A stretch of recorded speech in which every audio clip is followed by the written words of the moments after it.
Hello, my amazing podcast friends. I am Dr. Kawanya Tende, your host for this amazing podcast, the Journey Ministries podcast. How is everyone doing? Happy Monday. I am actually on a staycation this week, just kind of doing some things around my place. I'm going to get my granddaughters later this week. Just really taking the time to reflect and pray about what the fall looks like for Journey. And I said, you know what, let me just hop on and do this week's podcast. Actually, I didn't do one last week, but this week's podcast, a new podcast that will drop later on today. And as I was praying for the past couple of days about the new title, we are going to talk about compromise. Yes, compromise. And I know that all of us have compromised at some point in time in our lives for one reason or another. But we're going to get into it. We're going to talk about it. And the definition that I came up with, according to the internet, of course, it says to come to an agreement by mutual concession. That's one. To find or follow a way between extremes. And then another is a settlement of differences by arbitration or by consent reached by mutual concessions. You know, I kind of agree with all of those. But then my thing was to come up with scriptures that talked about compromise. And there are several. And I'm going to read to you 4 of those, and then we're going to jump into compromise. Romans 12:2 says, do not conform to the pattern of this world, but be transformed by the renewing of your mind. James 4:4, you adulterous people, don't you know that friendship with the world means enmity against God? Revelation 3:15 and 16, I know your deeds, that you are neither hot nor cold. I wish you were either one or the other. And then lastly, Galatians 1:10, am I not trying to win the approval of human beings or of God? And that's the verse that I want to hone in on, because so often, especially in ministry, there is a lot of compromise that goes on for several different reasons. And, you know, in the natural, again, a lot of us have compromised for whatever reason, because we needed something. And especially if you know that what you're compromising for is not good, but in the back of your mind, you need this thing, or you need this money, or you need whatever it is, and you go ahead and you compromise. And I used to work for an individual, and when she told me about a person that came to her and was going to offer her, millions of dollars if she removed Jesus from all of her content. And the fact that she said, yes, the money looks good, that would just take us to the next level. She said no. And as a result of that, God began to bless that organization. And I guess that's what kind of drew me to her, or towards her, because more often than not, when it comes down to, a nonprofit, when you're trying to raise funds for, payroll and bills and whatever you have going on within that organization to assist others, there is compromise. And the fact that she loved Jesus enough to say, and she trusted God enough to say, no, I can't do that. Money just started flowing in from all over. And again, that's what really allowed me to have the utmost respect for her, because, y'all, I have seen where people compromise in ministry just to stay on people's good side, just to keep that money coming in every quarter or twice a year. And it baffles me. And I'm not here to judge, but when I see it happen, it's like, wow, you say you love the Lord, you say you trust the Lord, but you allow certain things to happen in order for funding to continue. And that compromise, it's not good. It doesn't show integrity on the part of the person that is allowing compromise to happen, in my opinion. And so as we talk about compromise, what do you think that you're compromising for, or who are you compromising with today? Not just today, but just right now in your sphere of influence, or whatever you're doing, your organization, your family. What are you compromising just so that you can win their approval, just so you can keep the funding coming, just so you can keep that position? What are you compromising? And I know with Journey, I have compromised before. I have allowed people to use the ministry for, various reasons. And I just said I would not do that again, just to help someone out, or to, make someone happy. Because after all of that, you don't even hear from people anymore. You don't talk to people.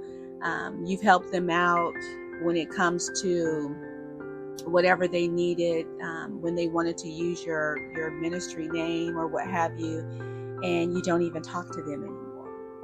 And that was a compromising. I was put in a compromising position where I could have said no, but because I wanted to help, and this, that, and the other, compromise was there. And I just told God, no more. I will not compromise Journey or myself for funding or for friendships or to get ahead ever again. Especially with the Word of God, and me praying and studying more. I love what Galatians 1:10 says. Am I now trying to win the approval of human beings or of God? Who am I trying to win the approval of? And when it comes to compromise, a lot of us, well, I'll just say me, I'll use me, because again, when I use me, no one can say, what is her podcast about? I mean, she's always judging and this, that, and the other. So I'll just say me. I refuse to compromise because it's not worth it. It does something to you when you compromise, unless you, I'll just use me. Okay, so if I have friended a person that has a lot of money, and I know this person is going to give me what I need to keep me running and running well, and I'm not doing all that I'm supposed to do spiritually. I'm not living the life that I'm preaching or I'm speaking about. And that's not judging. It's just, to me, it's an integrity thing, because a lot of times, we will allow things to happen just so we can keep things running smoothly. And is it a good thing? Is our compromise a good thing? I think it can be twofold as well, because, when you're walking closely with the Lord, you don't want to do anything that's going to offend the Lord, offend your relationship with Him. But again, so often, and I see it happening, where it's like, okay, the way you're living, the way you're talking, the things that you're doing are not conducive to the way you're preaching, or the way you are coaching or counseling individuals that come in. And so, you've got to get that right. That compromise cannot be there. That's just like, me preaching and I'm living in sin, and again, it's not judging, but maybe it is, I don't know. But if I am living in blatant sin, I'm living with someone that I'm not married to, but I'm up preaching, that's not a good look on me, because one, I'm unequally yoked, and two,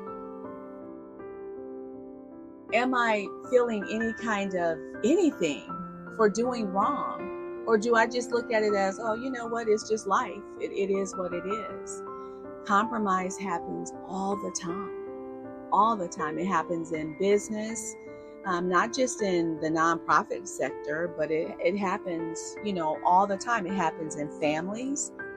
In order to stay good in a good relationship with, maybe siblings or parents, it's like, okay, I'm going to do this thing even when I don't want to do it. I'm going to compromise just to keep the peace or whatever. And that's something that wars on my spirit. Just I've dealt with that, a lot in life. And it's like, I'm not going to go that route either, ever again. It's like, I'm going to speak freely how I feel, the offense, we're going to talk about it, and then we're going to move on.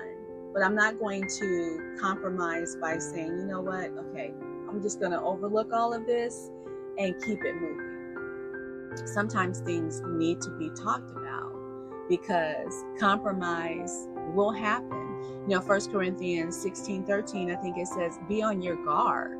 You have to stand firm in the faith, be courageous and be strong. And a lot of times we are not strong. We cave in for whatever reason.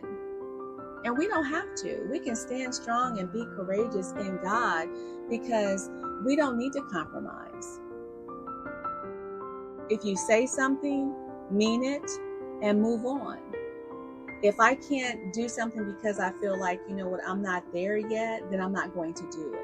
But a lot of people don't feel like that. Again, it's like, I don't care how I'm living or what I'm doing. I could have gone out, and this is just hypothetically speaking, I could have gone out last night, stayed out all night, slept around or whatever, and then got up and preached or taught the next morning and think that that's okay. No, it's not. It's not. Compromise is never a good thing. And you have to ask yourself, am I compromising? Am I doing this so that I can stay in the good graces of this organization, this, these people? Am I compromising? And I had to take a good look at me before I even talked about this. I told you all that we're going to talk about some subjects that may not always be ideal or, make you feel warm and fuzzy, because the truth hurts. I don't want to do anything that makes my Lord and Savior look bad. I spent a lot of my life doing that. A lot of my life. I'll, do what I want to do, live how I want to live, ask him to forgive me, which I know he has, and then move on. But it's like, okay, it comes a point in time in life where you don't want to live like that. How are you doing? Oh, I'm blessed and highly favored. Okay, are you really? Are you really? I thank God for waking me up every day. I thank him for his blessings, the good health, strength to do certain things, to be active, strength to walk, strength to have my grandkids over. I just thank God for the small things. But when it comes to compromise, I will not compromise anymore, because my relationship with Jesus is more important than living outside of his will. And we can easily do that. And again, it breaks my heart to see individuals or organizations compromise for the sake of money and, staying on the good side of people. It bothers me. And I'm like, Lord, I don't want to be like that. I don't. I want people in the future that come and work beside me and with Journey to be, women of integrity, those that are not compromising, those that, and I don't want to compromise either. I don't want to get funding from people or, have people come in when I'm trying to tell them what to do or how to live and I'm not living. That's what it boils down to. The compromise of, living one way or talking one way and living another. Again, Corinthians talks about us being on guard. We have to stand firm in our faith. And if I don't get it from funding or whatever I need from this company or this organization, God will send who he sees fit to send. And that's the way that's what I'm going to stand on. I'm not going to allow, compromise within the organization just so that money can keep coming in. Because it's like, how you as a owner or the founder, how do you really feel when you know people aren't living right and doing right, but yet you have them, speaking and if I'm wrong, I'm wrong. Again, it's not about judging, but the compromise that I see quite frequently, it does something to me because it's not necessary. If we trust God the way we say we do, then we know that he is going to allow us to keep moving forward, and he's going to supply every need that is needed within the organization. So just think about that today. What are you compromising with? Who are you compromising with? Are you living one way, talking one way, and then doing the opposite just to make someone happy? Just to get that funding? Just to get what you want? Compromise is all around. And Satan loves that. He loves it. James 4:4 says, you adulterous people, don't you know that friendship with the world means enmity against God? That means, compromising with worldly ways. And that can often lead to conflict with God. We are to stay loyal to him. And we can't stay loyal to him, when we compromise with worldly ways. We just can't. We just can't. So what are you compromising with, or who are you compromising with that's causing you to be unloyal? I guess that's a word, unloyal to the Lord, to God. He doesn't want that. He wants us to trust him and know that, what he started, he will bring to completion, and everything that is needed, he will supply. He will supply. So think about that. Who are you compromising with, and for what are you compromising for? Okay. Well, thank you all for listening on today. If you want to know anything about the ministry, you can visit the website at www.journey, that's JERNE ministries.com. If you need to reach out, you can email me at journeyministries@gmail.com. And thank you all for all the direct messages and emails on the podcast. I am just doing what I have been called to do. The Lord laid this on my heart, a podcast several years ago, and I stopped because of my educational journey. And I knew that once I finished, I wanted to pick that back up. And again, sometimes it's just rest is needed. And that's what I have done for the past week. And this week is going to be the same. Again, I'm going to hang out with my grands and just do some things around my place and, just enjoy the rest, because I know that the fall is going to be pretty busy for the ministry. So again, thank you all for your kind words. It means a lot. I'm just trying to do what the Lord has called me to do. And again, thank you all for tuning in, and share any of the podcasts that you feel like may be a blessing to someone that's in need of whatever the topic is. Go ahead and share that. And until next time, be blessed.